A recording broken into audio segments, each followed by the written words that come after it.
बिस्मिल्लाहिर्रहमानिर्रहीम। अस्सलातु वस्सलामु अलैका या रसूलल्लाह व अला आलिका व अस्हाबिका या हबीबल्लाह। अस्सलाम वालेकुम नाज़रीन, मैं हूँ डॉक्टर फ़रही अमीन और आपको GNN की इस स्पेशल रमज़ान ट्रांसमिशन में खुशामदीद कहती हूँ। रोज़ा एक मुनफरिद अखलाकी और रूहानी कैफियत का नाम है। अल्लाह ताला सूरत बकरा में आयत नंबर 183 में फरमाते हैं कि ऐ लोगो जो ईमान लाए हो, तुम पर रोज़े फ़र्ज़ कर दिए गए हैं जैसे कि तुमसे पहले लोगों पर फ़र्ज़ कर दिए गए थे ताकि तुम परहेज़गार बनो। सो आज इसी को हम अपना मौज़ूए गुफ्तगू बनाएंगे और रोज़े की हिकमतों के बारे में जानेंगे। और मेरे साथ आज शरीके गुफ्तगू होंगे मौलाना शफ़ात रसूल साहब, पीर ज़ियाउल हक नक्शबंदी साहब और सैयद ज़ियाउल्लाह शाह बुखारी साहब। और इसके साथ साथ किचन सेगमेंट में जब हम जाते हैं तो वहाँ पे हमारे साथ मौजूद होंगी फ़ायज़ा, और फ़ायज़ा हमें मज़े मज़े के खाने हमें बना के दिखाएंगी। मौलाना साहब आपको, नक्शबंदी साहब और बुखारी साहब आपको मैं अपने प्रोग्राम में खुशामदीद कहती हूँ। मौलाना शफ़ात रसूल साहब, सबसे पहले गुफ्तगू का आगाज़ आपसे करते हैं। रोज़े की अपनी एक अहमियत है, तो रोज़ा हमारी शख्सियत और हमारे किरदार पर किस अंदाज से असरअंदाज होता है? बिस्मिल्लाहिर्रहमानिर्रहीम। आपने इंट्रो में जो आयत पढ़ी जी, उस आयत में अल्लाह ताला ने 3 बातें बयान फरमाई और वो तीनों बातें इंसान की शख्सियत की तामीर और निखार के लिए बड़ी ज़रूरी हैं जी। और इंसान की शख्सियत में वो तीनों औसाफ और खूबियों को उजागर करने के लिए यही 3 खूबियाँ जो इस में बयान की, ये रोज़ा ही से ये सारी खूबियाँ इंसान में पैदा होती हैं। पहला लफ्ज़ रब्बुल आलमीन ने फरमाया या अय्युहल्लज़ीना आमनू, ईमान, अल्लाह पर ईमान ये सबसे बड़ी चीज़ है जो इंसान की शख्सियत को निखारती है और संवारती है। बेशक। और दूसरी चीज़ रब्बुल आलमीन ने इसमें इरशाद फरमाई कि ये रोज़े जो हमने तुम पर फ़र्ज़ किए हैं, और तीसरी ये बात फरमाई कि तुम ही पर नहीं फ़र्ज़ किए, तुमसे पहले जितनी उम्मतें हैं सब पर रोज़े फ़र्ज़ किए हैं। आप हज़रत आदम अलैहिस्सलाम से जब से तारीख़ इंसानियत का आगाज़ होता है उसी दिन से रोज़े का आगाज़ होता है। और जितने मज़ाहिब, जितने अदियान, जितने इल्हामी किताबें दुनिया में मौजूद हैं, जितने अम्बिया और रसूल दुनिया में तशरीफ़ लाए, सब ने रोज़े की तलकीन की। और फिर रोज़े का नतीजा क्या है, रोज़े का रिज़ल्ट क्या है, वो रब्बुल आलमीन ने फरमाया तक़वा, कि तक़वा जो है इसे इख्तियार करना चाहिए। अब हमारे यहाँ रोज़ा और तक़वा और फिर उसकी शख्सियत पर उसकी असरात का ज़ाहिर होना और नमूदार होना, उसके लिए हमें रोज़े की तरफ आना होगा कि रोज़ा क्या है।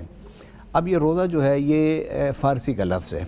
अरबी में अल्लाह ताला ने सौम का लफ्ज़ इस्तेमाल किया और लफ्ज़ सौम के लुग़वी माना भी हैं, शरई माना भी हैं और रूहानी माना भी हैं। जब हम इन तीनों मानी को समझेंगे तो इंसान की जहन पर, दिल पर और उसके फ़िक्र पर, उसके किरदार पर एक अच्छे असरात मुरतब होंगे। रोज़े का रूहानी मायने क्या है? मैं तीनों माने बड़ी इख्तिसार के साथ आपके सामने रख देता हूँ। रोज़े का शरई माना ये है कि रुकना, लुग़वी माना ये है कि रुकना, किसी चीज़ से रुक जाना। अरबी लुगात में जब चलते हुए तूफ़ान रुक जाते थे तो उसे सौम कहा जाता था। और रोज़े का शरई माना क्या है कि तुलुए फ़जर से लेकर गुरूब आफ्ताब तक आपने खाना पीना और अपनी ख्वाहिशात के तकमील से जो हलाल तकमील है उससे भी रुक जाना है। और रोज़े का जो रूहानी माना है वो ये है कि आपने अपनी नज़रों को और अपनी ज़ुबान को आपने गुनाहों से महफूज रखना है। बाद दफ़ा हम ये होता है कि हम प्रैक्टिकली कोई गुनाह नहीं करते, लेकिन गुनाहों से, आँखों से गुनाह करते हैं और ज़ुबान से बेमकसद गुफ्तगू करते हैं। मैं इसी बात को आगे बढ़ाऊंगी नक्शबंदी साहब। जैसे कि मौलाना साहब ने फरमाया कि आप वैसे कोई गुनाह नहीं करते हैं, लेकिन आपके जहन में ख़यालात कुछ इस तरह के आ जाते हैं, आप नज़रों से कुछ ऐसा देख लेते हैं ना चाहते हुए भी, तो वहाँ पर रोज़ा हमारा किस हद तक असरअंदाज होता है? बिस्मिल्लाहिर्रहमानिर्रहीम। बहुत अच्छा मौजू आज का। देखिए, रोज़ा है बचने का नाम, जो हज़रत साहब ने पहले बात की। नबी पाक सल्लल्लाहु अलैहि वसल्लम ने फरमाया था कुछ ऐसे रोज़ादार भी होंगे जिनको कुछ नहीं मिलेगा सिवाय भूख के, यानी कि कुछ ऐसे रोज़ादार जो रोज़े का हक़ अदा नहीं करते। जो आपने बात की कि ख्याल आते हैं, ख्याल पे किसी बंदे का कंट्रोल नहीं होता और पहली निगाह भी माफ़ होती है। बंदे को यानी कि दिल लगा देना किसी बुराई के अंदर, वो सबसे बुरी बात है। और रसूल पाक सल्लल्लाहु अलैहि वसल्लम ने रमज़ान शरीफ की बरकतों और रहमतों के बारे में इतना अपनी उम्मत की रहनुमाई की। सुनन नसाई शरीफ में है कि एक सहाबी ने कहा, या रसूल अल्लाह सल्लल्लाहु अलैहि वसल्लम, मुझे कोई ऐसा नफ़े वाला काम बता दें। तो तो अल्लाह के नबी सल्लल्लाहु अलैहि वसल्लम फरमाया कि रोज़े रखा करो। फिर अबू हुरैरा रज़ियल्लाहु ताला अन्हु से मरवी है कि अल्लाह पाक किसी चीज़ का जो अजर है वो 10 से लेके 700 गुना तक देता है, कोई आम चीज़ हो। लेकिन रोज़ा एक ऐसी वाहिद इबादत है कि अल्लाह के लिए और अल्लाह ही इसका अजर देगा। और जो आपने आयत पढ़ी उससे ये हमें पता चलता है कि रोज़ा जब अल्लाह ने कहा कि हमसे पहली उम्मतों पर भी था, तो उससे हमें ये भी सबक मिलता है कि ये हमारे ऊपर कोई सख्ती नहीं की गई, ये हमें एक रहनुमाई दी गई है कि आपसे पहले लोगों पर भी रोज़े थे, आप पर भी हैं।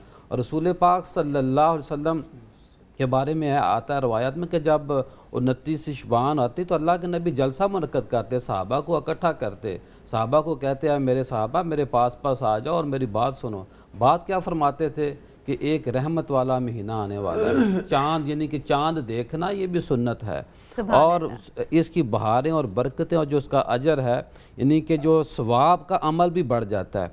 जो आपने बेसिक सवाल किया वो ये है कि हमें ये चाहिए कि हम जहाँ रोज़ा अपने मैदे का रख रहे हैं वहाँ अपनी ज़बान का भी रोज़ा रखें, हम अपने हाथों का रोज़ा रखें, अपने पाँव का रोज़ा रखें, और सबसे बड़ी बात ये हमें अपने नफ्स का रोज़ा रखना चाहिए।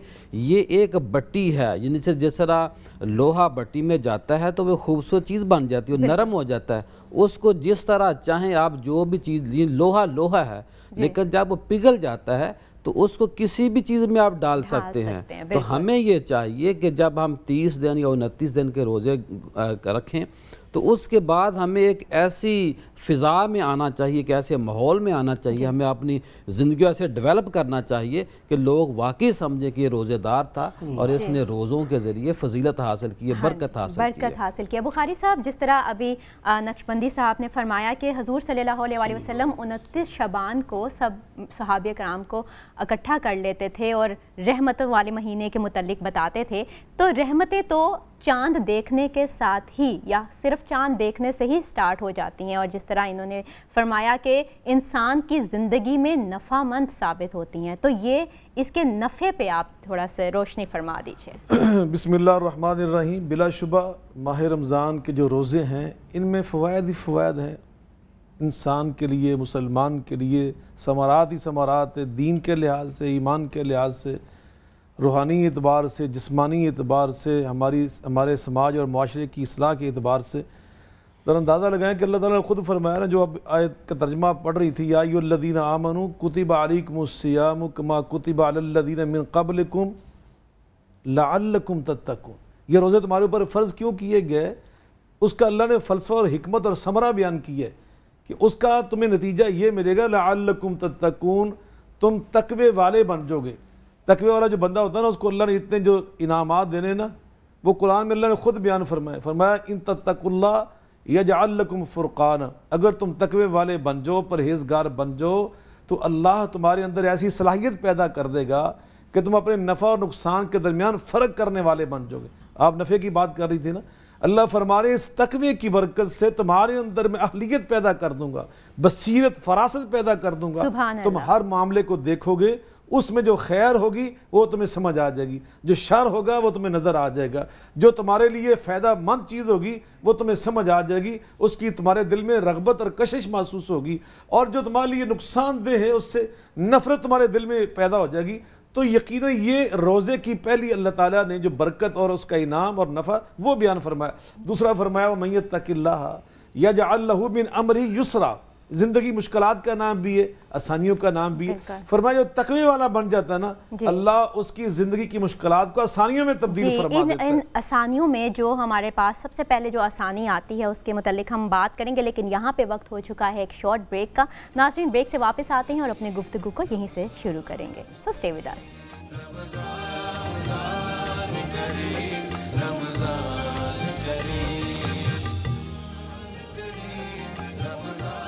वेलकम बैक नाज़रीन। गुफ्तगू चल रही थी यहाँ पे रोज़े के मुतालिक कि रोज़े की हिकमतें क्या हैं, और बुखारी साहब ने फरमाया था कि रोज़ा हमारी माशरती मुश्किलात को भी दूर करता है, और वो किस अंदाज से दूर करता है, बुखारी साहब ज़रा इस पे रोशनी डालिए। मैं अर्ज़ कर रहा था कि अल्लाह रब्बुल आलमीन ने इसकी जो हिकमत और फ़लसफ़ा उसको ख़ुद बयान किया कि लअल्लकुम तत्तक़ून, रोज़े की बरकत से तुम्हारे अंदर तकवा पैदा हो जाता है जी, और तकवा अल्लाह की ग़ुलामी का नाम है।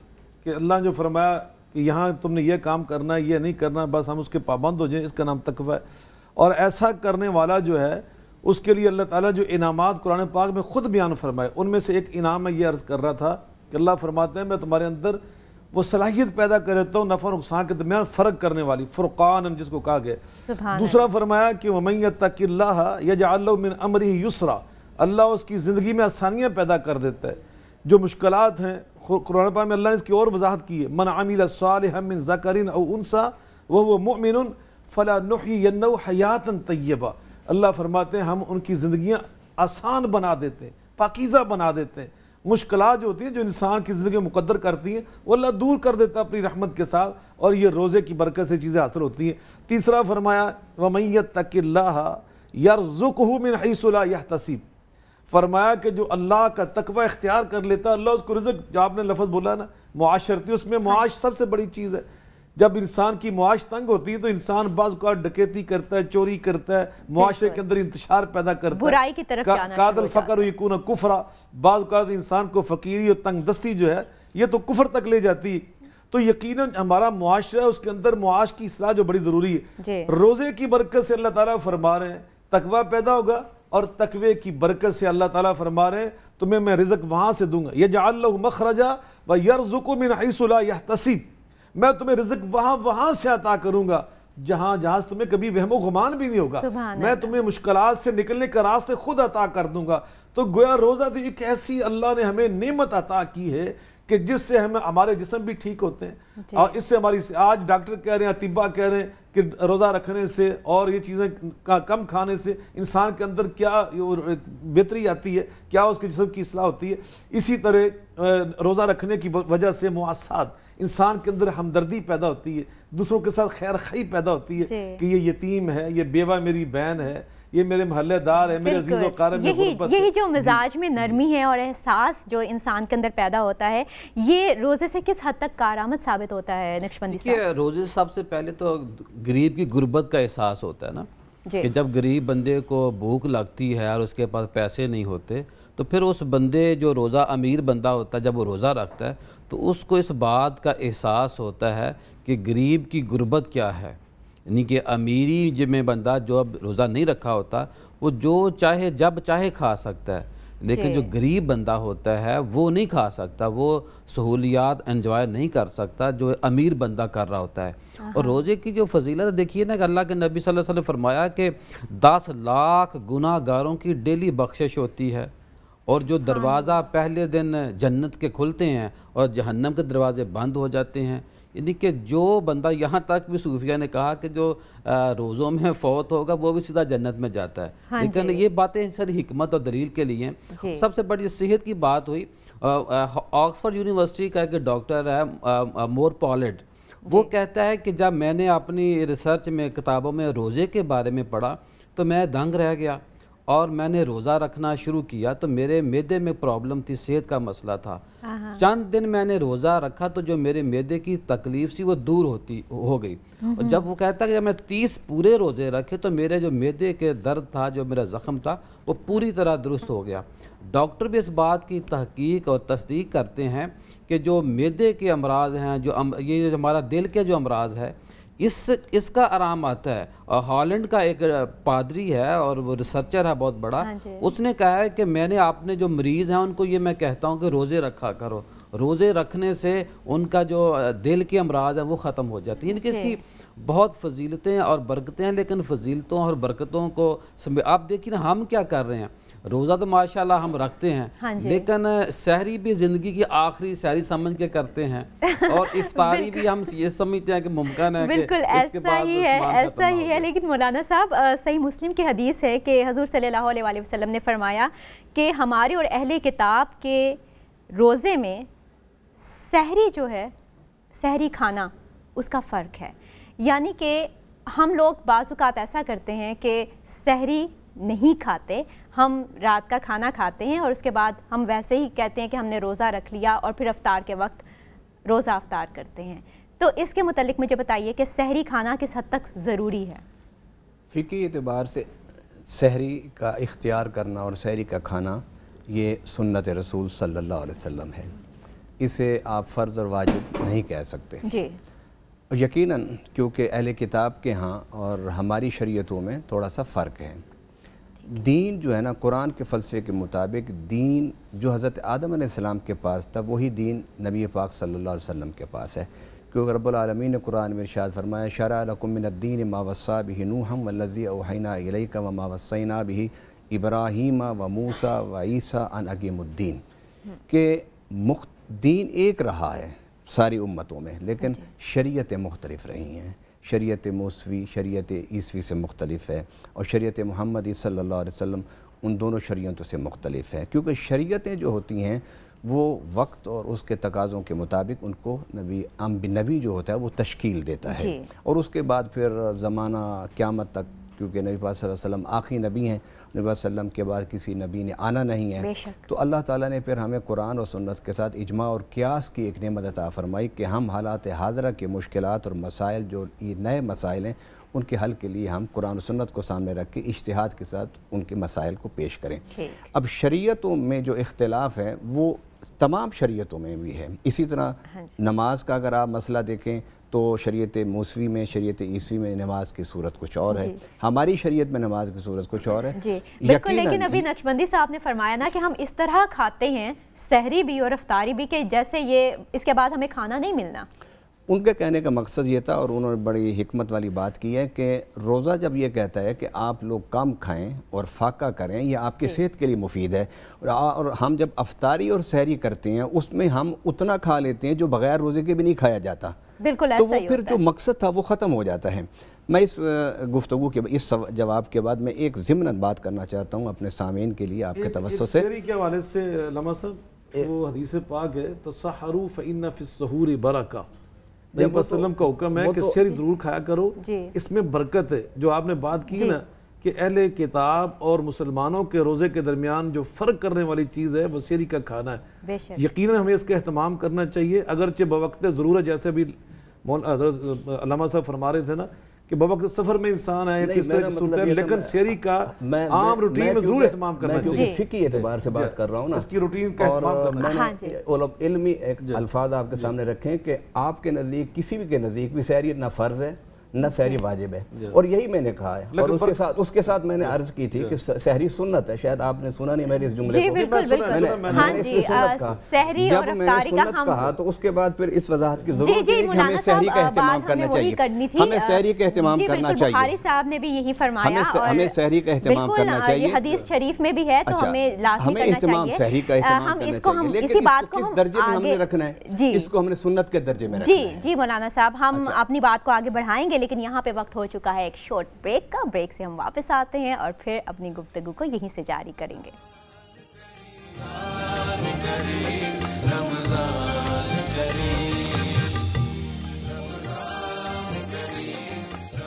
वेलकम बैक नाज़रीन। गुफ्तगू चल रही थी रोज़े के मुतल्लिक, रोज़े की हिकमतों के मुतल्लिक। तो बुखारी साहब, हम लोग अक्सर ये बहाना कर देते हैं कि हमें बहुत मेहनत मुशक्क़त वाले काम करने पड़ते हैं, या गर्मी बहुत है, या हमारी तबीयत कुछ ख़ास ठीक नहीं रहती है, मसरूफ़ियत बहुत ज़्यादा है, इस वजह से हम रोज़ा नहीं रख रहे।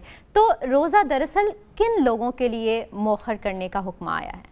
देखिए, इसका तो अल्लाह ताला ने ना खुद कुरान पाक में जवाब दिया है, जहाँ अल्लाह फरमाते हैं ना कि माह रमज़ान शाह रमज़ान अल्लज़ी उन्ज़िला फ़ीहिल क़ुरआन हुदल लिन्नासी व बय्यिनातिन मिन हुदा वल फ़ुरक़ान।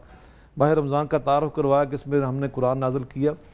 वहीं अल्लाह फरमाते फ़मन शाहिद मिनकुम अश-शहरा फ़लयसुमहु, कि जो तुम में से सेहतमंद है, घर में मौजूद है, अपने इलाके में मौजूद है, उसके ऊपर रोज़ा रखना फ़र्ज़ है। लेकिन आगे जो फरमाया ना, उन लोगों के लिए सहूलत है कि मुअख्खर वो कर लें, बाद में रखें। फमन काना मिनकुम मरीज़न औ अला सफ़रिन फ़इद्दतुम मिन अय्यामिन उख़र, बीमार है या सफ़र में है। ये जो ना कि इंसान की ज़िंदगी के अंदर रूटीन होती है कि वो ज़िम्मेदार है, वो मज़दूर है, उसको चाहिए अपने औकात को मुनज़मित करे, औकात आगे पीछे करे, कि जब ठंडा मौसम होता है, ठंडा टाइम होता है, काम कर ले, जब ज़्यादा धूप होती है तो काम को मौखर कर ले, पिछले टाइम जाके काम कर ले। यानी कि हमें अपनी रूटीन में फ़र्क लाना चाहिए। रूटीन में फ़र्क लाना चाहिए, ये नहीं कि अब रोज़ा छोड़ दें। बुनियल इस्लाम अला खम्सिन, इस्लाम की जो 5 बुनियादें हैं ना, उनमें से रोज़ा है। रमज़ान का रोज़ा इस्लाम की 5 बुनियादों में से एक बुनियाद है, जो एक मुसलमान होकर रोज़ा ना रखे। ये तो यानी मुमकिन ही नहीं है कि अल्लाह का सच्चा गुलाम हो और पूरी ज़िंदगी उसका ये बहाना रहे कि मैं बीमार हो गया हूँ, या पूरी ज़िंदगी उसका ये बहाना रहा कि मेरा काम इस नौइयत का, हरगिज़ ऐसा नहीं है। वो पूरा 11 माह काम कर ले, 1 महीना छुट्टियाँ कर ले, या अगर वो छुट्टी नहीं कर सकता अपने औकात उसको उसका निज़ामुल औकात को ठीक करे, और जो ज़्यादा शिद्दत का टाइम होता है उसमें वो आराम कर ले, इस्तराहत करे। ये नबी पाक सल्लल्लाहु अलैहि वसल्लम की सुन्नत मुबारका से भी साबित है। लेकिन अगर इंसान रूटीन में एक सफ़र कर रहा है, वैसे वो रोज़े रखता है माशाल्लाह, लेकिन रूटीन में, एक ज़िंदगी की रूटीन में सफ़र आ गया तो उस वक्त वो आगे पीछे कर सकता है, रोज़ों को बाद में रखे, उसको छोड़ दे। तो ये नबी पाक सल्लल्लाहु अलैहि वसल्लम की सुन्नत मुबारक है। युरीदुल्लाहु बिकुमुल युस्रा वला युरीदु बिकुमुल उसरा। अल्लाह आसानियाँ चाहता है, अल्लाह तुम्हें तंग नहीं करना चाहता। लेकिन हरगिज़ इस बात की इजाज़त नहीं है कि इस्लाम के रोज़े को छोड़ दिया जाए इस बहाने के ऊपर कि मेरी तबीयत में तकद्दुर है, इस तरह कोई बहाने इस्लाम में नहीं चलते। बिल्कुल। नक्शबंदी साहब, अफ्तार के वक्त की दुआ के मुतालिक क्या कहेंगे? देखिए, दुआ तो हर वक्त अल्लाह पाक कबूल करता है, लेकिन जो इफ्तारी के वक्त दुआ है बिलखुसूस इसकी बड़ी अहमियत है। और जो बंदा दुआ मांगता है सिद्ध के दिल के साथ, अल्लाह उस दुआ को कबूल कर लेता है। लेकिन जो शाह साहब बात कर रहे थे, कुछ जो मसाइल हैं उस पर बात हो जाए। आसानी है इस्लाम में ना, आसानी है। जो सफ़र की बात हुई, अगर बंदा मुसाफिर है उसके ऊपर ना कज़ा है। ख़वातीन के ऊपर जो मखसूस अयाम होते हैं उन दिनों में रोज़ा बाद में रख सकती हैं। इसी तरह कोई अगर बंदा मरीज़ है, कोई शुगर पेशेंट है, तो वो इंजेक्शन लगवा सकता है। और इसी तरह अगर कोई कान में सख्त बीमारी के आलम में, तो वो दवाई डलवा सकता है। और अगर किसी को खून डोनेट करना पड़ जाए, हिजामा भी हम रोज़े की हालत में करा सकते हैं। अच्छा। हिजामा कराने से पहले खून, जब अल्लाह के नबी सल्लल्लाहु अलैहि वसल्लम ने फरमाया कि हिजामा कराया जा सकता है, तो उसके बाद क्या साबित है, अगर शदीद ज़रूरत है किसी मरीज़ को आपके खून देने से किसी दूसरे की जान बचाई जा सकती है, तो रोज़े की हालत, अगर कोई खून दस्तयाब नहीं तो फिर आप रोज़े की हालत में खून की बोतल भी दे सकते हैं। लेकिन मैं बार बार इसलिए कह रहा हूँ शर्त की तरफ कि अगर शदीद ज़रूरत हो, यानी शौकिया नहीं, लेकिन जहाँ पे आसानी है वहीं पे हज़रत जिब्राइल अलैहिस्सलाम ने भी अल्लाह के नबी से अर्ज़ की, या रसूलल्लाह सल्लल्लाहु अलैहि वसल्लम, वो लोग तबाह बर्बाद हो जाए। कौन? फरमाया कौन? वो लोग जो रोज़ा ना रखें। तो यहाँ हमें ये बात आ जाती है कि अल्लाह के नबी मस्जिद नबवी में मिंबर पर तशरीफ़ फरमा, 3 बार कहा अल्लाह के नबी ने आमीन। तो जिसमें एक बार ये साहबा ने बार यार तो आज आपने रूटीन से हट के आमीन फरमाया है, कहा है। तो फरमाया कि जिब्राईल अलैहिस्सलाम तशरीफ़ लाए, तो उन्होंने कहा कि जो बंदा जिसको रोज़ा मिले, यानी कि रमज़ान का महीना मिले, वो रोज़ा ना रखे, वो बड़ा बदबख्त है। और अल्लाह का नबी आमीन कह रहा है, वो रहमतुल लिल आलमीन है। इसलिए यहाँ मैं आखिर में ये कहूँगा कि वो लोग जो रोज़ा नहीं रखते, वो फ़ख्रिया अगर रोज़ा नहीं रखते, तो वो अपनी किस्मत पर रोएं और उन्हें मातम करना चाहिए अपनी किस्मत के ऊपर कि अल्लाह उनको तौफीक नहीं दे रहा। ये नमाजें, ये नेकियां, ये इबादत अल्लाह की तौफीक से मुंसलिक हैं। बेशक अल्लाह जिसके ऊपर मेहरबान होता है वो रोज़ा रखता है, वो नमाज पढ़ता है। जिस पे अल्लाह राज़ी नहीं वो सजदा नहीं कर सकता। इस बात को हमें जहन में रखना चाहिए। और हमें रोज़े की हालत में सहाबा ने जहाद किया, और यहाँ ताजरों को भी ये चाहिए कि वो, अल्लाह के नबी ने फरमाया कि आपने रोज़ेदारों को उनसे काम कम लो, यानी कि जो मज़दूर हैं वो किसी तर्ज का भी मज़दूर हो, मालकान को चाहिए कि उनका जो टाइम लिमिट है उसको थोड़ा सी कम कर दें। जी, अब रोज़े की इसी आसानी को आप कंक्लूड करके किस तरह फरमाएंगे? यकीनन नबी पाक सल्लल्लाहु अलैहि वसल्लम ने फरमाया अद्दीन युस्रुन, कि दीन जो है उसमें सरापा आसानी है। आप देख लीजिए कि अगर आप खड़े होकर नमाज़ नहीं पढ़ सकते तो दीन में आसानी है कि आप बैठ के पढ़ लें, और अगर आप बैठ के भी नहीं पढ़ सकते तो आपको आसानी है कि आप इशारों से नमाज़ पढ़ लें। इन तमाम इबादतों का जो रूहानी मकसद है वो ये है कि आपके दिल और दिमाग का राब्ता अल्लाह से हर वक्त जुड़ा रहे। और ये जो इबादत हम करते हैं, ये इबादत जिनके बारे में हदीस पाक में है कि अल्लाह रब्बुल आलमीन ने नबी पाक सल्लल्लाहु अलैहि वसल्लम फरमाया कि 5 चीज़ों पर इस्लाम की बुनियाद है। इस्लाम जो है उसका ताल्लुक़ इंसान के ज़ाहिर से है, और इन ज़ाहिरी इबादतों से इंसान के अंदर एक राबता अल्लाह से पैदा होता है। बिल्कुल, अल्लाह ताला से। और अगर इन इबादत को अंजाम देते हुए अगर कल्बी और ज़हनी राबता अल्लाह से पैदा नहीं होता तो उसके बारे में अहादीस में मौजूद है कि उसका अजर आखिरत में नहीं है। बिल्कुल यही कहा जाता है कि अल्लाह ताला से जो इंसान का और बंदे का जो राब्ता है वो हमें बताया किसने? हमारे नबी पाक सल्लल्लाहु अलैहि वसल्लम ने।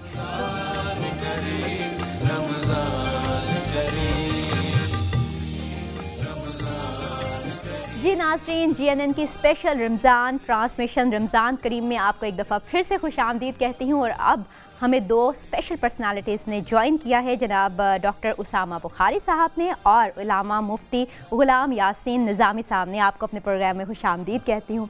नाज़रीन, जहाँ पे बात आती है रमज़ान की और रमज़ान में अफ्तार की, तो अफ्तार में हम देखते हैं, सोचते हैं कि हमें क्या क्या कुछ खाना चाहिए, क्या आज हमारे दस्तरखान पर होगा। तो हम भी यही सोच रहे थे, इसीलिए हमने आज अपने यहाँ पे फ़ायज़ा इकबाल को बुलाया है और फ़ायज़ा इकबाल हमें बहुत ही मज़े के अफ्तारी की डिशेस का बताएगी जो झटपट से तैयार हो सकती है। अस्सलाम वालेकुम। कैसी हैं आप? मैं बिल्कुल ठीक ठाक, आप कैसी हो? मैं भी ठीक हूँ बिल्कुल। आज आप हमें क्या बनाना सिखाएंगे? अच्छा, आज जो है ना वो हम बनाएंगे बड़ा लाइट सा यखनी पुलाव बनाएंगे विद सॉटे वेजिटेबल्स। ठीक है। और साथ में हम बनाएंगे स्किलेट ब्राउनी और एक हमारे पास ड्रिंक है, वो मैं आपको उसी वक्त बताऊंगी जब हम बनाएंगे। यानी कि वो आप सस्पेंस क्रिएट करना चाह रही हैं। और चलें, तो सबसे पहले हम यखनी पुलाव बनाना जा रहे हैं। यखनी पुलाव की तरफ आते हैं हम। यखनी पुलाव के लिए मेरे पास यहाँ पे जो इंग्रेडिएंट्स हैं, सबसे पहले हमने यहाँ पे 1 कप घी लेना है। डालडा का हमने 1 कप घी लिया है। ठीक है, घी हमने डालडा का लिया है। डालडा का घी लिया हमने। और इसमें क्योंकि डालडा के घी से ज़्यादा मज़ेदार बनते हैं, क्योंकि मुझे खुद से एक्सपीरियंस है, इस वजह से कह रही हूँ। और यहाँ पे एक मीडियम साइज का अनियन है, चॉप्ड अनियन लिया है मैंने। ठीक है। और मेरे पास यहाँ पे कुछ जो है ना वो सिनेमन स्टिक्स हैं, क्लोव्स हैं, और मेरे पास यहाँ पे कड़ी पत्ता है और वाइट ज़ीरा है मेरे पास यहाँ पे। ठीक है। तो हम क्या करते हैं, सबसे पहले हम स्टोव को ऑन कर लेते हैं और कुछ इसमें ना वर्किंग मैंने पहले से करके रखी, जैसे कि मैंने चिकन स्टॉक को पहले से बना के रखा है ताकि थोड़ा सा हमारा टाइम सेव हो जाए। ठीक है, लेकिन उसका भी हमें बता दें कि वो हमने किस अंदाज से करना है। मैं वो बता देती हूँ। उसमें हमने ये किया था कि 1 किलो मैंने चिकन लिया था विद बोन, और चिकन के अंदर मैंने थोड़ा सा गार्लिक, थोड़ा सा जिंजर ऐड किया, एक मीडियम साइज का लहसुन अदरक हमने थोड़ा थोड़ा डाल दिया। ठीक है। और उसमें मैंने थोड़ा सा सॉल्ट डाल के इसकी यखनी को मैंने बना लिया। ठीक है। और मेरे पास यहाँ पे यखनी जो है वो प्रिपेयर है। अब जो आते हैं हम यखनी पुलाव की प्रिपरेशन की तरफ आते हैं। इसको तैयार करने में सबसे पहले हम स्टोव ऑन कर लेते हैं। ठीक है। यखनी ये हम कितने लोगों के लिए बना रहे हैं पुलाव? ये आप 6 to 7 पर्सन ईजीली खा लेंगे। ठीक है। ठीक है।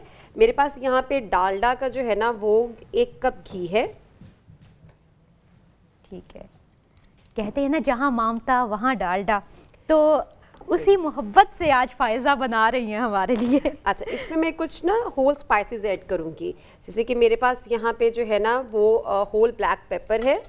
ठीक और है। मेरे पास यहाँ पे काली मिर्च है, फिर और इसमें मेरे पास जलवित्री है, जावित्री जी। और मैं इसमें डालूंगी थोड़ा सा सिनेमन स्टिक, थोड़े से क्लोव, 5 to 6 क्लोव्स चाहेंगे इसके अंदर। इसमें दालचीनी आपने डालनी है और लौंग डालनी है। लौंग कितने डालने हैं हमने? 5 to 7।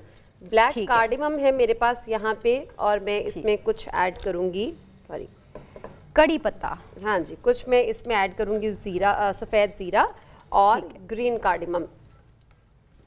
इसको ना मैं थोड़ा सा कुक करूँगी ताकि हमारे और जो घी है उसमें अच्छे से टेस्ट आ जाए इन सारे स्पाइसेस का। वो जिसे कहते हैं तड़का लगाना। हाँ हाँ, ये हम तड़का लगा रहे हैं। और हम इसमें अच्छा सा जब टेस्ट आ जाएगा इस घी के अंदर इन तमाम स्पाइसेस का, फिर हम थोड़ा सा इसमें अनियन ऐड करेंगे। 1 मीडियम अनियन जो है वो चॉप्ड अनियन है मेरे पास। ठीक है। और फिर हम इसको ऐड करेंगे। इसको भी हमें ब्राउन नहीं करना। अच्छा, ये हमने कितनी देर तक इसको इसी तरह बस 3 to 4 मिनट्स के लिए कि अच्छा सा फ्लेवर आ जाए इसमें, ऑयल यानी हल्की हल्की खुशबू आना स्टार्ट हो जाए। जब अच्छे सा फ्लेवर इन सारे स्पाइसेस का इस घी के अंदर आ जाएगा, फिर हम ऐड करेंगे। हाँ, जिस तरह हम वो दाल बनाते हुए एंड पे वो एक तड़का लगाते हैं ना, तो इसमें हम पहले तड़का लगा रहे हैं। ऐसे ही है। अच्छा फ़ायज़ा, वैसे आपको देख के ना यहाँ पे मुझे भी थोड़ी थोड़ी ना कुकिंग आना शुरू हो गई है। आपको 30 डेज बाद बहुत अच्छी कुकिंग आना शुरू हो जाएगी। जो हमें यहाँ पे देख रहे हैं हमारे नाज़रीन, ज़रूर ये ट्राई करें, क्योंकि फ़ायज़ा हमेशा मुझे इस तरह की डिशेस बनाते हुए नज़र आती है जो झटपट से तैयार हो जाती है। और आपको पता है गर्मी के दिन है, गर्मी में ज़्यादा देर किचन में खड़ा नहीं हुआ जाता। हाँ जी, ऐसे ही है। लेकिन ये बहुत जल्दी बनने वाले, लेकिन इसकी कुछ चीज़ों की प्रिपरेशन जो है ना वो बहुत लॉन्ग टर्म होती है, काफ़ी टाइम टेकिंग होती है, और लेकिन वो बन बहुत जल्दी जाती हैं।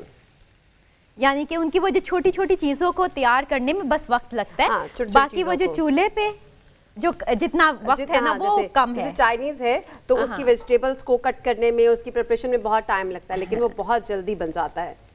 तो हमने वो भी आपसे सीखना है। और जितनी जल्दी चाइनीज़ बनता है उतनी जल्दी वो ख़त्म भी हो जाता है।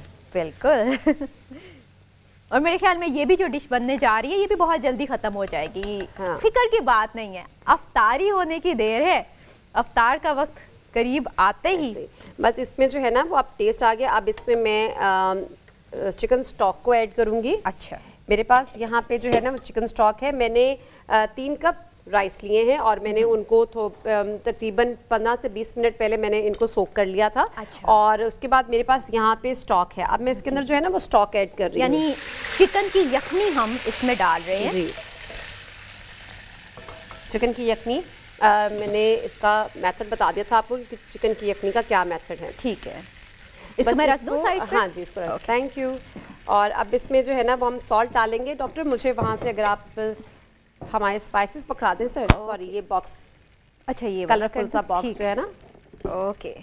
हमारे पास जो है ना ये बड़ा अच्छा सा बॉक्स है। जैसे कहते हैं ना कि हर चीज़ का एक घर होता है, सब तो स्पाइसेस का भी एक घर है ये। और इसमें हमने सारे स्पाइसेस रखे हुए। इसमें मैं ऐड करूँगी 2 टेबलस्पून के अकॉर्डिंग सॉल्ट। ठीक है, ये हस्बे मंशा भी होगा? हाँ, ये हस्बे मंशा है। ठीक। और उसके बाद मैं इसमें ऐड करूँगी, मेरे पास यहाँ पे 2 से 3 हम इसमें ग्रीन चिलीज ऐड करेंगे। ये हरी मिर्चें वो तेज़ वाली है ना? बहुत ज़्यादा तेज़ नहीं है। हाँ, क्योंकि बाजार में कुछ हरी मिर्चें वो काफ़ी बड़ी बड़ी होती हैं, लेकिन वो आसानी से खाई जाती हैं, वो उसमें इतनी तेज़ी होती नहीं है। हाँ, इतनी ज़्यादा तेज़ नहीं होती। तो ये तेज़ वाली डालनी है। हाँ, क्योंकि पुलाव में ज़्यादा स्पाइसी हम थोड़ा सा कवर करेंगे। इसमें जब बॉयल आ जाएगा थोड़ा सा यखनी जो है वो पकना स्टार्ट हो जाएगी। फिर हम इसमें जो है ना वो राइस ऐड करेंगे। अच्छा, उसके साथ मैं आपको बता दूं कि मैं यहाँ पे यखनी पुलाव के साथ जो है ना वो टोमेटो चटनी भी बना रही हूँ। टमाटर की चटनी आप पुदीने के साथ भी बना सकते हैं। आप पुदीना नहीं डालना चाहते तो आप ओमिट कर सकते हैं इसमें। ठीक है। अच्छा, इसमें मेरे पास जो इंग्रेडिएंट्स हैं वो ये हैं, टमाटर लिए थे मैंने 3 अदद, 1 या 2 मैंने लहसुन के जवे लिए थे, 2 मेरे पास यहाँ पे ग्रीन चिलीज़ हैं, मिंट है, थोड़ा सा ऑप्शनल है, डालना चाहें डाल सकते हैं। और उसके बाद मेरे पास यहाँ पे सॉल्ट है और थोड़ी सी मेरे पास चिली फ्लेक्स है। और इन सब चीज़ों को हम ब्लेंड करेंगे तो ये हमारे पुलाव के साथ जो है ना बहुत अच्छी सी सॉस तैयार होगी। ठीक है। और पुदीना अगर हमने नहीं डालना तो उसकी जगह हम कुछ और भी डाल सकते हैं, आप इसमें ऐड कर सकते हैं? हाँ जी, आप इसमें हरा धनिया भी डाल सकते हैं। अच्छा, और अगर नहीं भी डालना चाहते हरा धनिया या पुदीना तो वो आपकी अपनी मर्जी, आप ना डालें उसमें।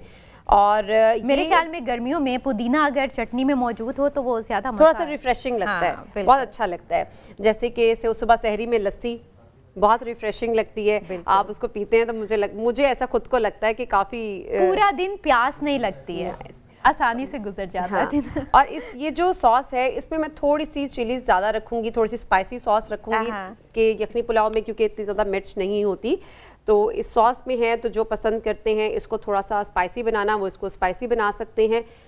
और मैं यहाँ पे देख लूँ हमारा जो है, हमने कितनी देर तक इसको बस थोड़ा सा ये यखनी जो है ना थोड़ी सी पक जाए, उसके बाद फिर हम इसमें राइस ऐड करेंगे। यानी 3 कप यखनी के थे। हाँ जी। तो 3 कप से ये 2 कप तक हो जाए, आप ये कहना चाह रही हैं? नहीं, मेरे पास यहाँ पे 3 कप जो हैं वो राइस हैं, सोक्ड राइस हैं। और मैंने यहाँ पे 3.5 कप जो है ना वो मैंने यखनी के लिए 3.5 कप। 3.5 कप मैंने जो है ना वो यखनी के लिए थे।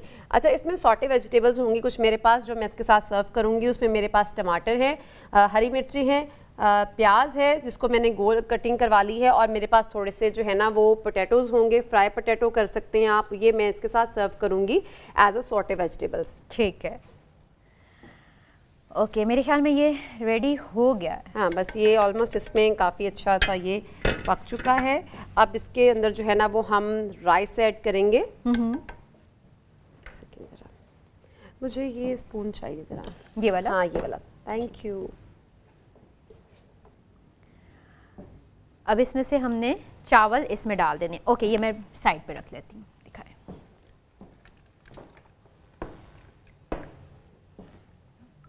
ये हमने कितनी देर पहले भिगो के रखा? ये तकरीबन इसको हो गया 20 to 25 मिनट्स हो गए हैं इसको ना। अच्छा, बाज़ औक़ात बहुत ज़्यादा देर भी भिगो देना तो वो पकाते हुए सारे चावल छोटे छोटे हो जाते हैं, टूट जाते हैं। हाँ जी ऐसे। अच्छा वैसे भी ये एक ना एक फ़न है कि आप चावल पकाएं, पुलाव पकाएं और आपके वो चावल लंबे लंबे साबित रहें या एक दूसरे से जुड़े ना।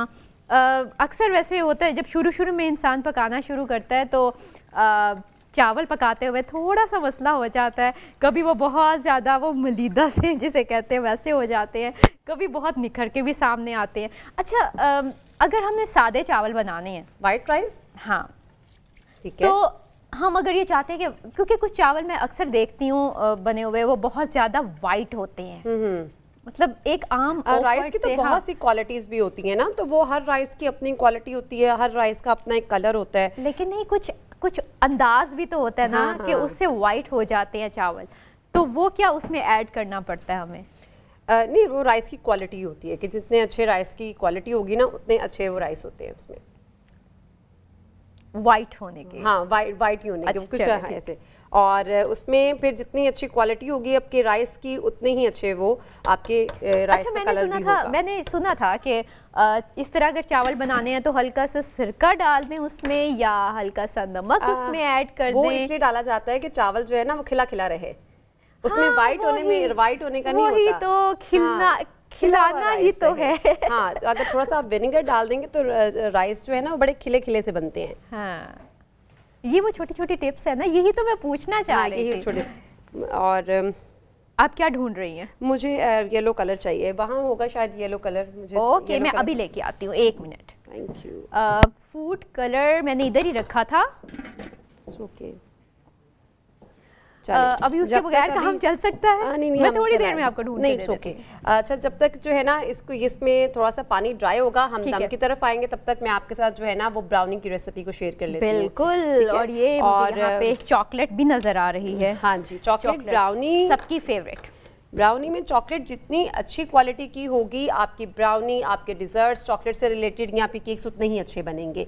तो मेरे पास यहाँ पे जो है ना वो 250 ग्राम चॉकलेट है, और ये कुकिंग चॉकलेट है, बहुत किसी भी अच्छे ब्रांड की आप चॉकलेट यूज़ कर सकते हैं। और इसके साथ मेरे पास यहाँ पे बटर है, मैं तकरीबन मेरे पास यहाँ पे 110 ग्राम बटर है। ठीक है, और अनसॉल्टेड बटर लेना है आपने। बेकिंग में ज़्यादातर बटर जो है ना वो अनसॉल्टेड ही यूज़ किया जाता है। और इसको जो है ना वो हम बटर के साथ थोड़ा सा मेल्ट कर लेंगे। मेल्ट करने के लिए मुझे यहाँ पे इसको हम डबल बॉयलर पे रखते हैं, तो डबल बॉयलर के लिए मेरे पास यहाँ पे एक पैन है। अच्छा, इसमें मैं पानी ऐड करूँगी, और वैसे तो आप इसको माइक्रो में भी कर सकते हैं, लेकिन बेस्ट ये रहता है कि अगर आप चॉकलेट को डबल बॉयलर पर ही मेल्ट करें। ठीक है, और हम स्टोव को ऑन कर लेते हैं। ओके, अब ये टोटली मेल्ट हो जाएगा। हाँ जी, ये जब पानी में बॉयल आना स्टार्ट होगा ना तो फिर हम इस बॉल को इस सॉसपैन के ऊपर रखेंगे। ठीक है, और फिर हम इसको हम इसे माइक्रो में नहीं कर सकते? हम इसको माइक्रो में भी कर सकते हैं, लेकिन समटाइम्स क्या होता है कि माइक्रो में चॉकलेट ना बर्न होना स्टार्ट हो जाती है। अच्छा। और जितना एक स्पेसिफिक टेम्परेचर हमें चाहिए वो हमें नहीं मिलता, कभी ज़्यादा गर्म हो जाती है, कभी बहुत कम होती है। तो यहाँ पे जो है ना बड़ा ईजी हो जाएगा हमारे लिए। डबल बॉयलर पे चॉकलेट ज़्यादातर डबल बॉयलर पर ही मेल्ट की जाती है। ठीक, रोज़े में जो है ना वो बड़ा मुश्किल समटाइम्स हो जाता है कि कभी कभी डर लगना शुरू हो जाता है कि इसमें सॉल्ट पूरा ही होगा ना। हाँ, क्योंकि हम चख नहीं सकते हैं हाँ। ना, तो वो बस हमारे अंदाजे पे ही चल रहा होता है। वो तो बाज़-औक़ात फ़ायदा इस तरह होता है कि घर में से दस्तरखान पे बैठा हुआ कोई ना कोई कह देता है आज इसमें मिर्च ज़्यादा नहीं है, नमक कम नहीं है, और उस वक्त इतना दिल को होता है कि यार हमने इतनी मेहनत की है, इतनी देर हम किचन में खड़े होके गर्मी में काम करते रहे हैं। हाँ। और जो है ना अभी इनको पसंद, समटाइम्स मैं अपनी मदर को भी यही कहती, तो वो मुझे कहती हैं कि आप खुद बना लिया करो फिर। और अब हम बना रहे हैं डालडा कुकिंग ऑयल है या आपने घी डाला? मैंने आज घी इस्तेमाल किया। बिरयानी हो या पुलाव हो तो अगर उसमें घी इस्तेमाल किया जाए तो उसका टेस्ट जो है ना वो ज़्यादा अच्छा होता है। हाँ, और अगर वो घी भी डालडा का हो तो और ज़्यादा मज़े का आ जाता है।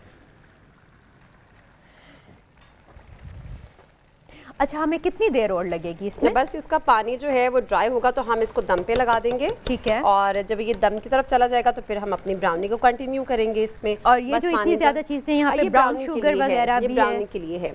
और मैं आपको एक दफ़ा दोबारा से बता देती हूँ कि मैंने ब्राउनी के लिए 250 ग्राम चॉकलेट ली थी, 110 ग्राम इसमें बटर है, 120 ग्राम ब्राउन शुगर है। ब्राउन शुगर डालने का पर्पस ब्राउनी में ये होता है कि ब्राउनी बहुत ज़्यादा टेस्ट में अच्छी बनती है। और उसके बाद मेरे पास 120 ग्राम पिसी हुई चीनी है, आइसिंग शुगर जिसे कहा जाता है। उसके साथ मेरे पास 180 ग्राम फ्लावर है, मैदा, और मेरे पास इसमें 10 ग्राम बेकिंग पाउडर है और एक अंडा जाएगा इसमें। ओके, और ये कितने लोगों के लिए बनाएंगे हम? ये ब्राउनी जो है ये तो डिपेंड करता है कि कोई कितना खा सकता है। वैसे कोई कितना मीठा पसंद करता है, और अगर कोई मेरे जैसा हो तो कलर दे दे, वो शायद येलो कलर, सिर्फ उसके एक बंदे के लिए ही इतनी ब्राउनी। वैसे फायजा मीठा पसंद है? मुझे पहले तो इतना मीठा पसंद, छोटे होते तो इतना पसंद नहीं होता था, मतलब घर पे वही एक रिवायती सा मीठा बनता था। जैसे खीर बना ली, जर्दा बना लिया, मेरे आप गुड़ वाले चावल। और लेकिन मैं जब से बेकी मतलब अपनी कुकरी की फील्ड में आई हूँ तो यहाँ पे हमें बहुत से खाने जो है ना वो देखने को मिलते हैं जो बहुत अच्छे हैं, मीठे में भी बहुत अच्छे हैं। बिल्कुल, अभी हम और भी देखेंगे कि फ़ायज़ा हमें और क्या बनाना सिखा रही हैं, क्योंकि अभी एक डिश का तो उन्होंने थोड़ा सा हमें सस्पेंस क्रिएट कर दिया है। तो यहाँ पे हम ले लेते हैं एक शॉर्ट ब्रेक, क्योंकि जब तक ये गर्म होता है, ये थोड़ा सा तैयार होता है, तब तक हम ब्रेक पे जाते हैं। So stay with us.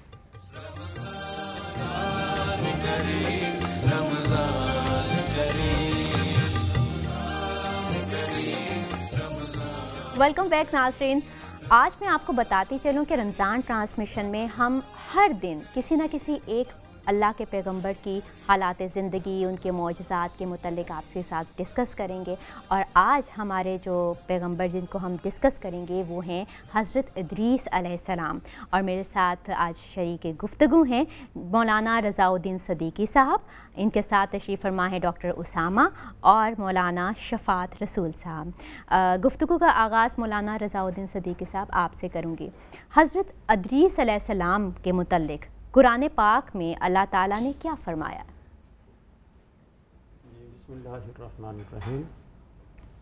सबसे पहले तो दीनी तकाज़े के पेश नज़र मैं आपके चैनल का इंतहाई मशकूर व ममनून हूँ कि उन्होंने इस बाबरकत महीने में इस रमज़ान करीम के नाम से इफ्तार ट्रांसमिशन का आगाज़ किया जी।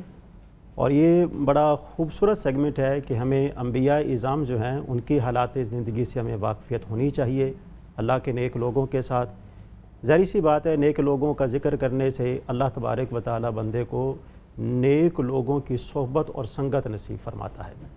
जहाँ तक ताल्लुक़ है सैयदना इदरीस अलैहिस्सलाम की ज़ात बाबरक़ात का, अल्लाह पाक ने कुरान अज़ीज़ के अंदर 2 मकामात पे उनका ज़िक्र फरमाया है। एक तो सूरह हज की आया मुबारक 85 और दूसरे नंबर पे सूरह मरियम की आयत नंबर 56 और 57। अल्लाह करीम सुब्हानहु व तआला का फरमान है, वज़कुर फ़िल किताब इदरीसा इन्नहु कान सिद्दीक़न नबिय्या व रफ़अनाहु मकानन अलिय्या। अल्लाह तबारक व तआला ने सैयदना इदरीस अलैहिस्सलाम के मकाम और उनके औसाफ़ मुबारका को बयान फरमाया है। यानी सबसे पहला वसफ़ यह है कि वो सिद्दीक़ हैं, सच बोलने वाले हैं, और दूसरा वसफ़ उनका ये बयान किया गया है कि वो मकाम नबुव्वत पे फ़ाइज़ हैं। और तीसरा जो उनकी हालात ज़िंदगी के हवाले से देखा जाए जो हमें चीज़ मालूम होती है वो ये है कि अल्लाह तबारक व तआला ने उनको आसमान दुनिया पे उनको बुलंद फरमा दिया है और उनका मकाम और मर्तबा जो है वो चौथे आसमान पे है। सैयदना इदरीस अलैहिस्सलाम की ज़ात बाबरक़ात के अगर हम तारुफ़ के हवाले से देखें तो हमें मालूम होता है कि सैयदना इदरीस अलैहिस्सलाम की ज़ात बाबरक़ात जो है ये सैयदना आदम अलैहिस्सलाम के पड़पोते हैं। अच्छा। सैयदना शीस अलैहिस्सलाम के साहबजादे और उनके जो साहबजादे हैं उनके आगे जो बेटे हैं, यानी सैयदना शीस अलैहिस्सलाम के जो साहबजादे हैं उनके बेटे जो हैं ये सैयदना इदरीस अलैहिस्सलाम हैं। और जहाँ तक ताल्लुक़ है कि सैयदना इदरीस अलैहिस्सलाम को इदरीस क्यों कहा जाता है, उसकी बुनियादी वजह यह है कि इदरीस का मतलब है दर्स देने वाला। ठीक। तो सैयदना इदरीस अलैहिस्सलाम को इदरीस इस वजह से कहा जाता है कि आपने अपनी उम्मत को सबसे ज़्यादा अल्लाह तबारक व तआला की वहदानियत का दर्स दिया, लोगों को नेकी का हुक्म दिया और बुराई से महफूज रखने के लिए उनको इस बात का दर्स दिया, जिसकी वजह से आपको इदरीस अलैहिस्सलाम का नाम दिया जाता है। और जहाँ तक ताल्लुक़ है कि आपके ऊपर कितने सहाइफ़ जो हैं वो नाजिल हुए हैं, तो आपके ऊपर 30 सहाइफ़ जो हैं वो नाजिल हुए हैं। आपका मकाम विलादत जो है वो बाबल है, वहाँ पे आपने अपने लोगों को दीन की तालीमात से आगाह किया, लेकिन वो लोग जो हैं वो आपकी जो दावत तबलीग है उन्होंने उसको नज़रअंदाज कर दिया। हाँ। फिर वहाँ से आप हिजरत करके मिस्र जो है वो रवाना हो गए। अच्छा। तो वहाँ पर आपने अपनी तबलीगी सरगर्मियों का आगाज़ किया। तो वहाँ पे अल्लाह रब्बुल आलमीन ने इस तबलीग की बरकत से बहुत सारे लोगों को दीन इस्लाम कबूल करने का शर्फ जो है वो नसीब सुभान अल्लाह। लेकिन डॉक्टर उसामा साहब, जो हमारे पैगंबर हज़रत इदरीस अलैहिस्सलाम के मुतल्लिक हम जो बात कर रहे हैं, उनकी कुछ अव्वलियात थी जो पहले किसी पैगंबर ने नहीं की। बहुत सी ऐसी चीज़ें थी जो उन्होंने पहली मर्तबा शुरू की। आप उस पर ज़रा रोशनी डालिए। बिस्मिल्लाहिर्रहमानिर्रहीम। यकीनन हज़रत इदरीस अलैहिस्सलाम के हवाले से हज़रत निज़ामी साहब ने बड़ा खूबसूरत आगाज़ फरमाया। कुरान पाक की जो 2 आयात का उन्होंने तज़किरा फरमाया, सूरह हज और सूरह मरियम की, जी, उनके अंदर भी अल्लाह रब्बुल इज़्ज़त हज़रत इदरीस अलैहिस्सलाम का ज़िक्र बयान फरमाया और उनके औसाफ़ को बयान फरमाया। और हज़रत इदरीस अलैहिस्सलाम की क्योंकि तमाम अम्बिया की कुछ ना कुछ इनफरादियत थी एक दूसरे से। तीसरे सपारे का जो आगाज़ है उसमें अल्लाह रब्बुल इज़्ज़त फरमाते हैं, तिलका रसूल फज़्ज़लना बाज़ुहुम अला बाज़ मिनहुम मन कल्लमल्लाह व रफ़अ बाज़ुहुम दराजात, कि हमने बाज़ को बाज़ पर फ़ौक़ियत दी है, उनके दराजात को बुलंद किया है। हर एक की अपनी अपनी इनफरादियत है। हज़रत इदरीस अलैहिस्सलाम के हवाले से जैसे निज़ामी साहब फरमा रहे थे, आपने दर्स व तदरीस का मामला जो है इसको आगाज़ आपने फरमाया।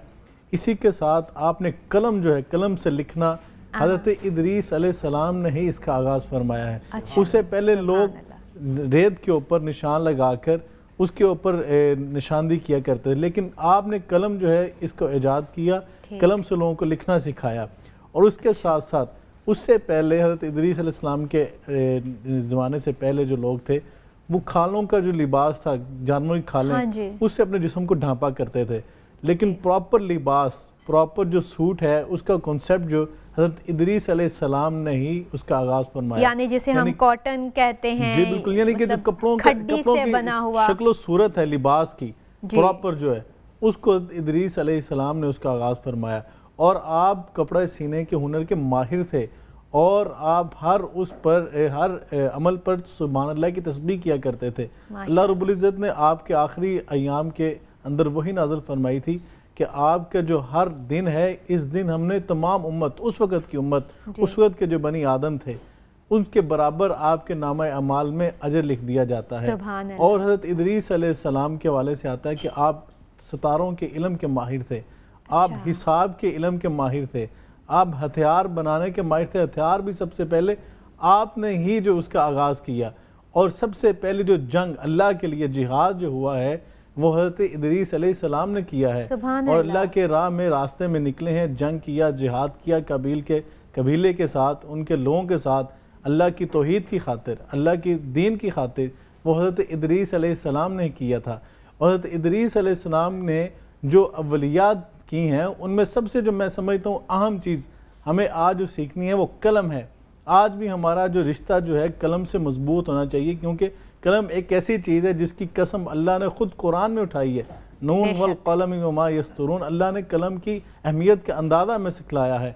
और इसी तरह हज़रत इदरीस अलैहिस्सलाम के वाले से फरमाया ना, वरफ़अना मकानन अलिया, हमने आपको बुलंद मुकाम पर फाइज किया है। और हज़रत इदरीस अलैहिस्सलाम हज़रत शीस अलैहिस्सलाम के बाद तीसरे नबी बनकर, तीसरे पैगंबर बनकर आए हैं। हज़रत आदम को नबूवत मिली, उनके बाद हज़रत शीस को नबूवत मिली और उसके बाद हज़रत इदरीस अलैहिस्सलाम को नबूवत मिलती है। और हज़रत इदरीस अलैहिस्सलाम वो हस्ती हैं जिनके साथ शब मेराज को आका अलैहिस्सलाम ने आसमान पर उनके साथ मुलाकात फरमाई है। हज़रत इदरीस अलैहिस्सलाम ने नबी करीम अलैहिस्सलाम को मरहबम बि अखी सालेह, मरहबा बिन नबी सालेह कहकर आपके इस्तकबाल किया था। मरहबा, खुश आमदीद, वेलकम नबी, आप नबी साले, हम आपको खुश आमदीद कहते हैं। और मेरे प्यारे भाई, नेक भाई, हम आपको खुश आमदीद कहते हैं। हज़रत इदरीस अलैहिस्सलाम की जो अव्वलियात हैं, आपसे पहले ये चीज़ें हमें नहीं मिलती।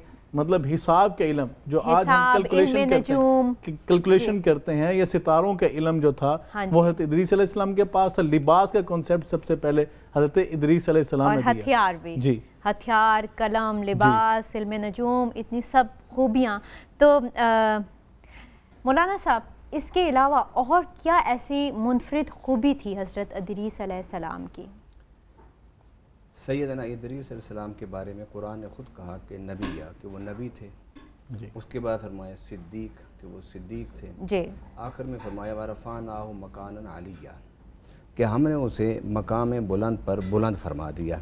अब ये जो जुमला है ये सिर्फ़ और सिर्फ खूबी हज़रत इदरीस अलैहिस्सलाम की है। इसके बारे में मुफस्सिरीन किराम ने फरमाया कि आपके अमाल जब आसमान की तरफ जाते थे तो मलकुल मौत उनको देखते थे, तो उसमें बड़े खूबसूरत अमल थे, तो उनकी ख्वाहिश पैदा हुई कि अल्लाह मुझे इस बंदे से दोस्ती करने की इजाज़त दी जाए। हज़रत मलकुल मौत की ख्वाहिश पर रब ने उन्हें इजाज़त दी और इंसानी शक्ल में हज़रत इदरीस के पास आकर रहने लग गए। तो हज़रत इदरीस क्योंकि नबी थे, उनको पता था कि ये जो मेरे करीब इंसानी शक्ल में बैठा है ये इंसान नहीं, ये फ़रिश्ता है और है भी मलकुल मौत। तो आपने कहा कि तुम मेरे दोस्त हो, मैं तुम्हारा दोस्त हूँ, मुझे ये बताओ कि मौत का ज़ायका क्या होता है और वो मुझे चखाओ, ताकि चखने के बाद मैं अल्लाह की और ज़्यादा इबादत में लज्जत महसूस करूँ। तो हज़रत मलकुल मौत ने अल्लाह से पूछा कि तेरा बंदा ये ख्वाहिश कर है। फरमाया हाँ, इसे थोड़ी देर के लिए मौत का ज़ायका चखाओ। जब मौत का ज़ायका चख लिया उन्होंने, फिर दोबारा ज़िंदा हो गए। फिर उन्होंने यहाँ पे मौलाना साहब हम ब्रेक की तरफ जाना चाहते हैं। ब्रेक के लिए मुझे कहा गया है, यहाँ पे हम देखते हैं एक छोटा सा वक्फा और मिलते हैं इस शॉर्ट ब्रेक के बाद।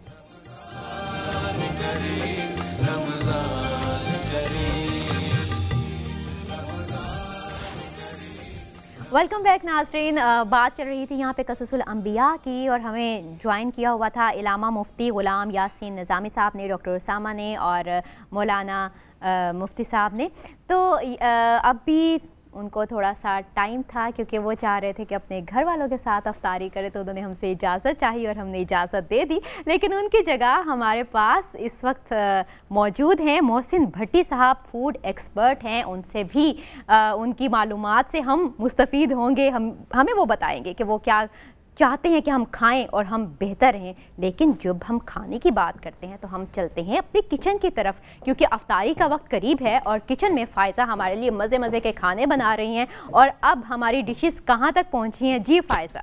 अच्छा, मैंने यखनी पुलाव की बात की थी आपसे। यखनी पुलाव जो है ना वो हमारा बन चुका है और अब मैंने इसके साथ आपको कहा था कि सॉर्टे वेजिटेबल्स हम यूज़ करेंगे। हाँ जी। तो मेरे पास यहाँ पे अनियन है, इसको मैंने कटिंग किया है और आप किसी भी शेप में इसको कट कर सकते हैं। ठीक है। और मैं इसको अभी इसके अंदर डालूंगी। मैंने 1 टेबल स्पून जो है ना बस ऑयल लिया था, डालडा ऑयल लिया था 1 टेबल स्पून।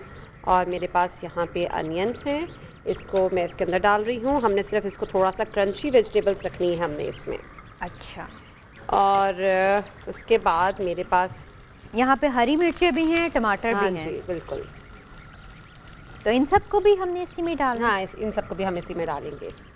आप ग्रीन चिलीज़ को अगर आप कट लगाना चाहें तो इसको आप कट भी लगा सकते हैं। अच्छा, दरमियान में से एक कट। क्योंकि मैं इनको बहुत ज़्यादा स्पाइसी नहीं करना चाह रही। ठीक है, यानी कि कट करने से ज़्यादा स्पाइसी हो जाएगा। ऑब्वियसली जब इसके बीच बाहर आएंगे तो वो हो जाता है। अच्छा, इसको हमने कितनी देर तक करना है? बस 1 से 2 मिनट के लिए। अब इसके अंदर जो है ना वो मैं टमाटर डालूंगी, लेकिन थोड़े से अनियन सॉफ्ट हो जाएं उसके बाद फिर। अच्छा, मैंने यहाँ पे फ्राइज़ जो है ना वो बना के रखे थे। आप फ्राइज़ को आप इस कटिंग आपके ऊपर डिपेंड करता है कि आप इसकी कटिंग कैसा करना चाहते हैं। कुछ लोगों को गोल पसंद होते हैं, हाँ। कुछ लोगों को। अब इसमें हम डालेंगे टमाटोस। ठीक है। 2 से 3 हरी मिर्चें और इसमें जाएंगे मेरे पास यहाँ पे आप बॉयल पोटैटोस भी ले सकते हैं। अगर आपको बॉयल नहीं लेने तो आप इसको फ्राई भी कर सकते हैं। और मैंने यहाँ पे इसको फ्राई करके रखा है, तो मैं इसके अंदर डाल अब हम इसमें डाल देंगे फ्रेंच फ्राइज। हाँ जी, इसमें डाल देंगे। ये तो बहुत मज़ेदार सी एक अलहदा सी डिश तैयार हो गई है। अच्छा, इसमें मैं ना थोड़ा सा सॉल्ट और थोड़ा सा ब्लैक पेपर ऐड करूँगी। मुझे अगेन ये बॉक्स अगर आप दे दें, आपकी भी साथ साथ एक्सरसाइज करवाते रहे ना हम। बिल्कुल, अच्छी बात है, कोई बात नहीं। वो कहते हैं ना किचन का काम आना चाहिए। इसमें मैं थोड़ी सी ब्लैक पेपर पाउडर, आप इसमें कुटी हुई काली मिर्च भी डाल सकते हैं। ठीक है, ठीक है। और उसके बाद मैं इसमें थोड़ा सा सॉल्ट ऐड करूँगी टू टेस्ट। बहुत ज़्यादा सॉल्ट नहीं ऐड करना। अच्छा, टू टेस्ट मुझे इसमें चीज़ें चाहिए। ठीक है। मैं साथ साथ समेटती जाती हूँ क्योंकि अफ्तारी का वक्त करीब है और मैं चाहती हूँ कि चलेंगे हमारी जो वेजिटेबल्स हैं वो रेडी हैं। अब क्या करेंगे, हम मेरे पास यहाँ पे जो यखनी पुलाव था इसको हम डिश आउट करेंगे। ओके, तैयार हो गया। हाँ, तैयार है। ये दम पे रखा हुआ था और ये तैयार हो चुका है। अब हम इसको डिश आउट करेंगे विद सॉटे वेजिटेबल्स। बहुत ज़बरदस्त किस्म की खुशबू आ रही है। ठीक है, आज हमने बनाया है कौन सा पुलाव? यखनी पुलाव। यखनी पुलाव। और यखनी पुलाव को जल्दी से एक मिनट में बताओ कि किस तरह पूरा उसका प्रोसीजर क्या है? प्रोसीजर जो है वो आपके साथ दोबारा शेयर कर देती हूँ। मैंने यखनी जो है वो सेपरेट पहले निकाल ली थी और उसके बाद मैंने ऑयल 1 कप घी लिया। घी लेने के बाद मैंने इसमें होल स्पाइसेस ऐड किए, जिसमें मेरे पास ब्लैक पेपर थी, सिनेमन स्टिक थी और तेज़ पत्ता है मेरे पास यहाँ पे। और उसके बाद मैंने इसके अंदर जो है वो काली मिर्चें डाली थी। डालने के बाद मैंने इसमें एक अनियन ऐड कर दिया था। अनियन डालने के बाद फिर मैंने इसमें यखनी ऐड की और यखनी ऐड करने के बाद मैंने इसमें राइस ऐड कर दिए और फिर मैंने इसको दम पे लगा दिया। दम हमने कितनी देर के लिए देना है? तकरीबन 10 मिनट के लिए। इसके बाद हम इसके ऊपर जो है ना ये चिकन जो है उसको डाल लेते हैं। ठीक है।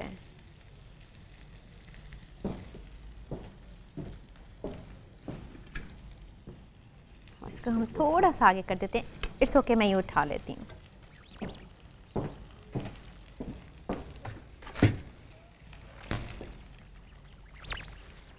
ठीक है, अब हम ये तकरीबन इसके साथ हमने उसको डेकोरेट करना है क्या? हाँ जी, इसके साथ जो है ना ये हम वेजिटेबल्स को डेकोरेट करेंगे। ठीक है। और मैंने इसके साथ जो है वो टमाटर की चटनी बनाई थी, जो मैंने सिर्फ आपके साथ मैंने इंग्रेडिएंट्स शेयर किए थे और इसको मैंने ब्लेंड करके रख दिया था। हाँ जी। और उस टमाटर की चटनी में क्या क्या चीज़ें शामिल थी? टमाटर की पुदीना था। हाँ, मुझे याद आ रहा है थोड़ा। टमाटर और लहसुन और इसमें हमने डाला था सॉल्ट, क्रश्ड रेड चिलीज। ठीक है। और हमने इसमें डाली थी थोड़ा सा लेमन जूस, हमने इसमें ऐड किया है। ठीक, लेमन जूस आप अपनी मर्जी से ऐड कर नहीं, सकते मैंने हैं। इसके मतलब 3 टमाटर थे मेरे पास और उसके अकॉर्डिंग मैंने 1.5 टेबलस्पून जो है ना वो मैंने इसमें ऐड किया है। उसके बाद मेरे पास यहाँ पे ये सॉटे वेजिटेबल्स हैं जो कि मैं इसके साइड पे रखूँगी। तो ये वेजिटेबल्स आपकी अपनी मर्जी है, लेकिन यखनी पुलाव विद सॉटे वेजिटेबल्स थोड़ा सा लुक अच्छी आ जाती है, इसकी लुक भी अच्छी आ जाती है और इसके साथ मिक्स करके खाएं तो मज़ा भी दुबाला हो जाता है।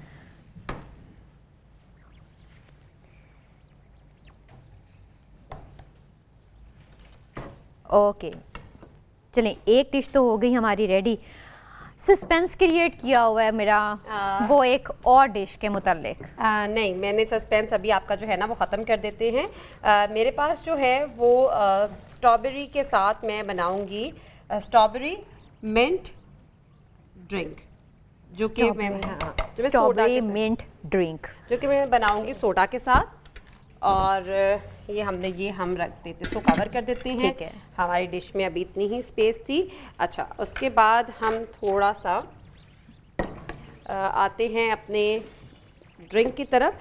ड्रिंक बताने से पहले मैं आपके साथ शेयर कर दूं कि मैंने ब्राउनी आपके साथ शेयर की थी। ब्राउनी में मैंने लिया था 250 ग्राम चॉकलेट और उसमें मैंने ऐड किया था 110 ग्राम अनसॉल्टेड बटर। दोनों को मिक्स किया। मिक्स करने के बाद मैंने इसमें 120 ग्राम ब्राउन शुगर, 120 ग्राम मैंने आइसिंग शुगर और 1 एग ऐड किया। और उसके बाद मैंने उसको अच्छे तरीके से मिक्स करने के बाद उसमें मैंने 180 ग्राम फ्लावर और 10 ग्राम बेकिंग पाउडर डाल के उसको मिक्स किया और फिर मैंने उसको स्किलेट में बेक होने के लिए रख दिया। क्योंकि हमारे पास टाइम शॉर्ट होता है तो उसमें मैंने, क्योंकि आपको पता है ब्राउनी में थोड़ा सा टाइम, इसीलिए फायजा ने मेरे सामने वो डिश नहीं बनाई। ये समझती थी कि मैं इससे ज़्यादा अच्छी बना लूँगी, इससे नहीं मैं बिल्कुल नहीं समझ रही थी।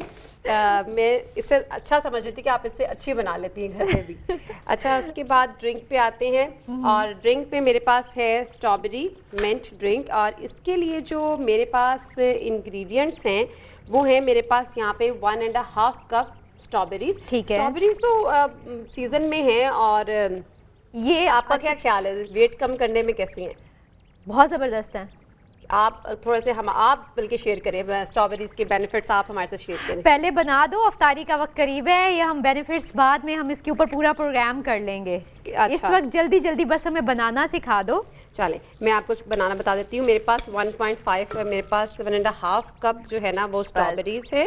यहाँ पे ना हम ले लेते हैं एक छोटी सी ब्रेक, क्योंकि मुझे लगता है अभी थोड़ा सा टाइम और लगेगा, तो अफ्तारी का वक्त बहुत करीब है और आप सब जो अफ्तारी के करीब करीब और दस्तरखानों पे बैठ चुके हुए हैं वो अपने मुकामी वक्त के मुताबिक रोज़ा अफ्तार करें और हम रोज़ा अफ्तार करने के बाद दोबारा से आपको ज्वाइन करेंगे।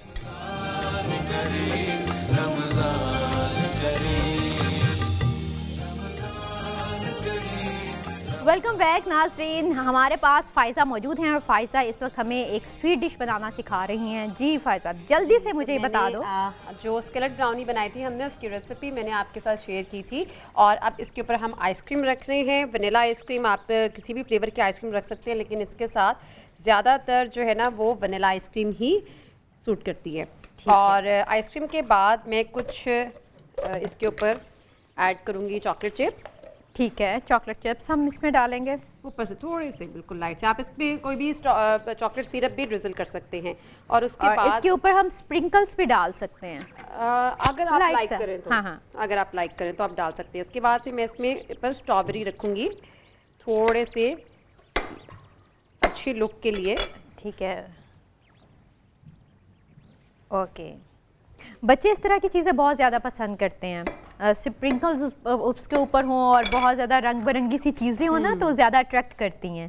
चलें, ये जो है ना स्केलेट ब्राउनी रेडी है और इसको आप जो है सॉस के साथ खा सकते हैं, चॉकलेट सॉस के साथ खा सकते हैं। आइसक्रीम मैंने इसके ऊपर इसकी ऑप्शन रखी है। इसके अलावा जो भी आपको पसंद हो, कोई भी ऑप्शन जो आपको पसंद हो आप उसे यूज़ कर सकते हैं। Okay, thank you so much Faiza, बहुत मज़े की चीज़ें आपने बना दी हैं। अब हम चलते हैं मोहसिन भट्टी साहब के पास, क्योंकि यहाँ पे तो हम खाना बनाना सीखते ही हैं, लेकिन मोहसिन भट्टी साहब हमें बताते हैं कि भाई जो तुम लोगों ने पकाया है या तुम लोग जो खाने के लिए बाहर जा रहे हो उसमें क्या चीज़ ज़्यादा ज़रूरी है और क्या चीज़ नहीं खानी चाहिए। तो ये अपने ऊपर जो पाबंदियाँ है ना, वो मैं जब भी बात करती हूँ ना मोहसिन भट्टी साहब से, मैं उन्हें यही कहती हूँ कि जो हमारे ऊपर पाबंदी है ना खाने बनाने की और खाना खाने की, वो सारी इन्हीं की तरफ जाती हैं। अस्सलाम वालेकुम। वालेकुम सलाम।